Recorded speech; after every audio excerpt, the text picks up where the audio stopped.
పెళ్లైన కొత్తలో జంటలు ఎక్కడికి వెళ్ళినా వినిపించే మొదటి ప్రశ్న, ఏమండి విశేషమేంటి? మన సమాజంలో అమ్మాయికి పెళ్లైన కొన్ని రోజుల నుంచే ఈ విశేషం ఆరా తీయడం అనేది ఒక జాతీయ వ్యాపారం అయిపోయింది. ప్రెగ్నెన్సీ లేట్ అయితే చాలు ఆ మహిళను చిన్నచూపు చూడటం, రకరకాల సలహాలు ఇవ్వడం మన వాళ్ళకు అలవాటు. కానీ మాతృత్వం అంటే కేవలం 9 నెలలు గర్భం మోయడమేనా? ఆ ప్రసవ వేదన అనుభవిస్తేనే అమ్మ అనిపించుకుంటారా? అంటే కాలం మారింది మిత్రమా అని చెబుతున్నాయి మన సెలబ్రిటీల జీవితాలు. ఫిగర్ పాడవకూడదనో, కెరీర్కి బ్రేక్ వస్తుందనో, లేక నిజంగానే ఆరోగ్య సమస్యలు ఉండటం వల్లనో నేడు చాలామంది సరోగసి అనే షార్ట్కట్ రూట్ ఎంచుకుంటున్నారు. దీంతో అద్దె గర్భం ద్వారా తల్లిదండ్రులు కావడం అనేది ఇప్పుడు ఒక ట్రెండ్ అయిపోయింది. అసలు ఈ సరోగసి గోల ఏంటి? మన టాలీవుడ్ నుంచి బాలీవుడ్ వరకు ఎవరెవరు ఈ పద్ధతిలో పిల్లల్ని కన్నారు? దీని వెనుక ఉన్న అసలు కారణాలేంటి? ఇలాంటి ఎన్నో ఇంట్రెస్టింగ్ విషయాలను ఇప్పుడు తెలుసుకుందాం. సో స్కిప్ చేయకుండా చివరి వరకు చూడండి. ముందుగా మన టాలీవుడ్ ముచ్చట్లు చెప్పుకుందాం. ఎందుకంటే మన ఇంటి దగ్గర జరిగే విషయాలే కదా ముందు తెలియాలి. టాలీవుడ్లో సరోగసి అనగానే అందరికీ గుర్తొచ్చే పేరు మంచు లక్ష్మి. కలెక్షన్ కింగ్ మోహన్ బాబు గారి అమ్మాయిగా మనందరికీ తెలుసు. ఈమె 2006లో పెళ్లి చేసుకుంది. అప్పటికి ఆమె వయసు 29 ఏళ్లు. దాదాపు 8 ఏళ్ల పాటు పిల్లల కోసం ఎదురుచూశారు వీళ్లు, కానీ కుదరలేదు. దీంతో చివరకు 2014లో తన 38 ఏళ్ల వయసులో గుజరాత్కి చెందిన ఒక సరోగేట్ మదర్ సహాయంతో విద్యా నిర్వాణకు జన్మనిచ్చారు. అప్పట్లో ఇది టాలీవుడ్లో పెద్ద హాట్ టాపిక్గా మారింది. కానీ మంచులక్ష్మి తన వ్యక్తిగత కారణాల వల్ల ఈ పద్ధతిని ఎంచుకున్నానని ధైర్యంగా చెప్పి ఎందరికో మార్గదర్శిగా నిలిచింది. ఇక ఆ మధ్య సోషల్ మీడియాను షేక్ చేసిన మ్యాటర్ ఏంటంటే లేడీ సూపర్ స్టార్ నయనతార మరియు విఘ్నేష్ శివన్ల ట్విన్ స్టోరీ. వీళ్ళు పెళ్లి చేసుకున్న 4 నెలలకే మాకు పిల్లలు పుట్టారు అని ఫోటోలు పెట్టేసరికి అందరి ఫ్యూజురు ఎగిరిపోయాయి. అప్పుడే ఎలా సాధ్యం బాబోయ్ అని జనాలు గగ్గోలు పెట్టారు. అయితే అప్పట్లో నయనతార వయసు 38 ఏళ్లు కావడంతో వాళ్ళు సరోగసి వైపు వెళ్లారు. ఇక ఈ విషయం అప్పట్లో పెద్ద వివాదంగా కూడా మారింది. అంతేకాదు, పెళ్లైన 5 ఏళ్ల వరకు సరోగసికి వెళ్లకూడదు అనే కండిషన్స్ ఉన్నాయంటూ కొందరు రచ్చ చేశారు. కానీ వాళ్ళు అన్ని చట్టబద్ధంగానే చేశామని క్లారిటీ ఇచ్చారు. ఏదేమైనా ప్రెజెంట్ నయన్ తన స్టైల్లో మాతృత్వాన్ని ఎంజాయ్ చేస్తోంది. ఇక్కడ మన పాతతరం హీరోయిన్ల గురించి కూడా చెప్పుకోవాలి. ఎందుకంటే వాళ్ళు మన తెలుగు సినిమాల్లో మెరిసినవారే. రాజకుమారుడు సినిమాలో మహేష్ బాబు సరసన నటించిన ప్రీతి జింటా గుర్తుందా? ఖచ్చితంగా గుర్తే ఉంటుంది.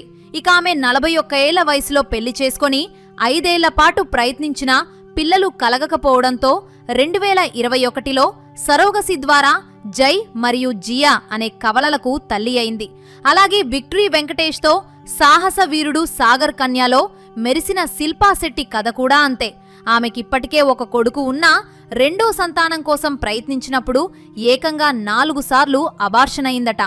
ఆ బాధ భరించలేక డాక్టర్ల సలహా మేరకు సరోగసి ద్వారా సమీక్ష అనే పాపకు తల్లయింది. ఫ్రెండ్స్, ఇక్కడ మీకు చిన్న ప్రశ్న. కెరీర్ కోసం లేదా అందం పాడవకూడదని సరోగసి ఎంచుకోవడం కరెక్టే అంటారా? లేక కేవలం ఆరోగ్య సమస్యలు ఉన్నప్పుడే ఈ పద్ధతిని వాడాలా? మీ మనసులో ఏముందో కింద కామెంట్ బాక్స్లో టైప్ చేసేయండి. ఇక మన బాలీవుడ్ గల్లీలోకి వెళ్తే అక్కడ సరోగసి అనేది కామన్ మ్యాన్ కి కాఫీ తాగినంత ఈజీ అయిపోయింది. ముందుగా గ్లోబల్ స్టార్ ప్రియాంక చోప్రా గురించి మాట్లాడుకోవాలి. నిక్ జోనస్ ని పెళ్లి చేసుకున్న ఈ అమ్మడు 2022లో సరోగసి ద్వారా ఒక పాపకు తల్లి అయింది. అయితే ప్రియాంకకు చిన్నప్పటి నుంచి డయాబెటీస్ మరియు ఆస్తమా వంటి సమస్యలు ఉండడం వల్లే ఈ నిర్ణయం తీసుకున్నట్లు వార్తలు వచ్చాయి. ఇక ఆమె తన ప్రొఫెషనల్ లైఫ్లో ఎంత బిజీగా ఉన్నా మాతృత్వాన్ని మాత్రం వదులుకోలేదు. ఇక బాలీవుడ్ బాద్షా షారుఖ్ ఖాన్ కూడా ఈ విషయంలో వెనకబడలేదు. తన 3వ సంతానం అబ్రామ్లీ సరోగసి ద్వారానే పొందాడు. అప్పట్లో గౌరీ ఖాన్కు 40 ఏళ్లు దాటడంతో సహజంగా పిల్లల్ని కనడం రిస్క్ అని భావించి ఈ షార్ట్ కట్ ఎంచుకున్నారు. ఇక మిస్టర్ పర్ఫెక్ట్ అమీర్ ఖాన్ మరియు కిరణ్ రావు కూడా అంతే. కిరణ్ రావుకు 4-5 సార్లు గర్భస్రావం అవ్వడంతో వారు ఆవేదన చెంది చివరకు సరోగసి ద్వారా ఆజాద్ను పొందారు. ఇక అమీర్ ఖాన్ తన ప్రతి సినిమాలో ఎంత కేర్ తీసుకుంటారో పిల్లల విషయంలో కూడా అంతే పర్ఫెక్ట్గా ప్లాన్ చేసుకున్నారన్నమాట. అయితే ఇక్కడో ఇంట్రెస్టింగ్ పాయింట్ ఉంది. కేవలం జంటలే కాదు, పెళ్లి చేసుకోకుండానే సింగిల్ పేరెంట్స్గా సరోగసీ ద్వారా తండ్రులైన వారు కూడా ఉన్నారు. బాలీవుడ్ టాప్ డైరెక్టర్ కరణ్ జోహార్ 50 ఏళ్లు వచ్చినా పెళ్లి చేసుకోలేదు, కానీ సరోగసీ ద్వారా యష్ మరియు రూహీ అనే కవలలకు తండ్రి అయ్యారు. అలాగే తుషార్ కపూర్, ఏక్తా కపూర్ కూడా పెళ్లికి దూరంగా ఉంటూనే సరోగసీ ద్వారా పిల్లల్ని కన్నారు. వీరందర్నీ చూస్తుంటే పెళ్లి లేకపోయినా పర్వాలేదు, పిల్లలుంటే చాలు అనే కొత్త ఫిలాసఫీ కనిపిస్తోంది కదూ. మరో గమ్మత్తైన విషయం ఏంటంటే సన్నీ లియోన్ కథ. ఆమె మొదట ఒక పాపను దత్తత తీసుకుంది. ఆ తర్వాత సరోగసీ ద్వారా 2 కవలలకు జన్మనిచ్చింది.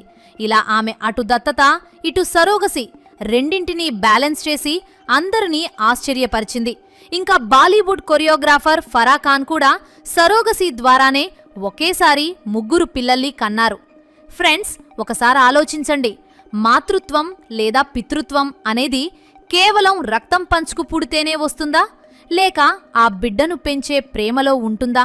సరోగసీ ద్వారా పిల్లల్ని కనడం వల్ల ఆ మహిళ పడే కష్టాన్ని మనం గుర్తించలేకపోతున్నామా? ఇది ఒక వ్యాపారంగా మారుతోందా, లేక సంతానం లేని వారికి వరంగా మారుతోందా? మీ అభిప్రాయాలు ఖచ్చితంగా చర్చించాల్సిన విషయాలే.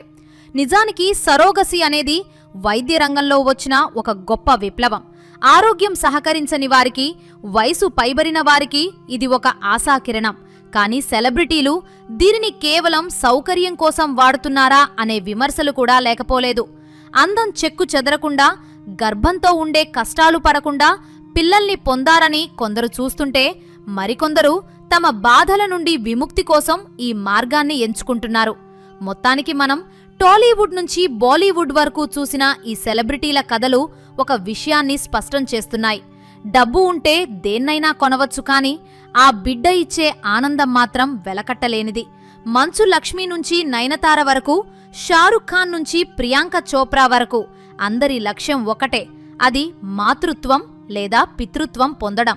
గర్భంతో ఉన్నారా లేదా అన్నది పక్కన పెడితే, ఆ పిల్లల ఆలన పాలన చూడటంలో వీళ్లు చూపిస్తున్న శ్రద్ధ మెచ్చుకోదగ్గదే. చివరగా ఒక్క మాట, సైన్స్ ఎంత పెరిగినా, టెక్నాలజీ ఎన్ని కొత్త దారులు చూపించినా మనిషిలోని భావోద్వేగాలు మాత్రం మారవు. సరోగసీ అనేది ఒక పద్ధతి మాత్రమే, కానీ ప్రేమ అనేది ప్రాణం. ఈ వీడియోలో మనం చెప్పుకున్న సెలబ్రిటీల నిర్ణయాలు మీకు ఎలా అనిపించాయి? ఇది సమాజానికి మంచిదేనా? మీ విలువైన అభిప్రాయాలను కామెంట్ రూపంలో మాకు తెలియచేయండి. ఇలాంటి మరిన్ని ఇంట్రెస్టింగ్ మరియు ఇన్ఫర్మేటివ్ వీడియోల కోసం మన ఛానల్ని సబ్స్క్రైబ్ చేసుకోవడం మాత్రం మర్చిపోకండి. మరో ఇంట్రెస్టింగ్ ముచ్చటతో మళ్ళీ కలుద్దాం.